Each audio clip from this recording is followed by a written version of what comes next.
Listen and రిలాక్స్కి స్వాగతం. ఈనాటి కథ.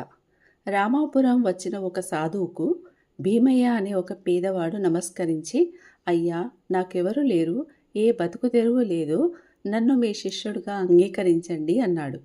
అతన్ని శిష్యుడిగా తీసుకునే ఉద్దేశం ఆ సాధువుకు లేదు.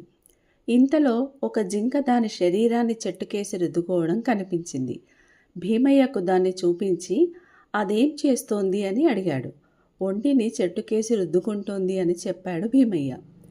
నువ్వు రుద్దేది నాకెందుకు అనే ఈ మంత్రాన్ని 3 సార్లు చెప్పు అన్నాడు సాధువు. అలాగే చేశాడు భీమయ్య. ఇప్పుడదేం చేస్తోంది అడిగాడు సాధువు.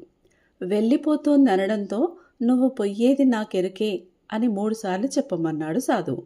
అలాగే చెప్పాడు భీమయ్య.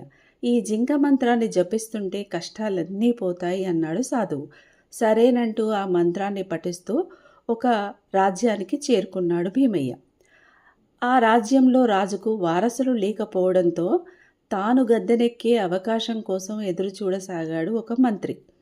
ఒకసారి రాజుకు రోజు గడ్డం గీసే పాపయ్యకు మంత్రి పిలిచి, రేపు నువ్వు గడ్డం గీసేటప్పుడు రాజుగారి మెడను కోసేయి, అడిగినంత డబ్బిస్తాను అన్నాడు మంత్రి. దొరికిపోతే నా తల తీసేస్తారయ్యా అన్నాడు గడ్డం గీసేవాడు. అంటూ భయంగా అన్నాడు పాపయ్య. రాజుగారు పోతే ఆ తర్వాత స్థానంలో వచ్చేది నేనే కదా, నీకెటువంటి భయం లేదు అని మంత్రి చెప్పాడు. అలా చెప్పడంతో సరే అన్నాడు అతడు. మరుసటి రోజు కోట దగ్గర కూర్చొని కత్తి నూరుతుండగా, నువ్వు రుద్దేది నాకెరుకే అంటూ జింక మంత్రం జపిస్తూ అటుగా వచ్చాడు భీమయ్య. ఆ మాటలకు హడలిపోయిన పాపయ్య కత్తిని సంచిలో పెట్టుకొని పారిపోయేందుకు సిద్ధమవడంతో, నువ్వు పొయ్యేది నాకెరుకే అన్నాడు భీమయ్య.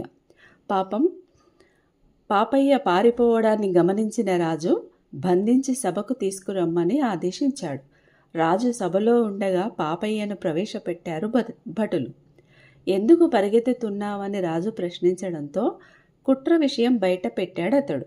మంత్రికి మరణశిక్ష, పాపయ్యకు దేశ బహిష్కరణ విధించిన రాజు తెలియకుండానే తన ప్రాణాలు కాపాడిన భీమయ్యకు ఆ స్థానంలో కొలువు ఇచ్చాడు. జింక మంత్రం తన కష్టాలు తీర్చిందనుకుంటూ ఆనందపడ్డాడు భీమయ్య. పిల్లలు, ఈ కథలో మనకు తెలిసిన నీతి ఏంటి?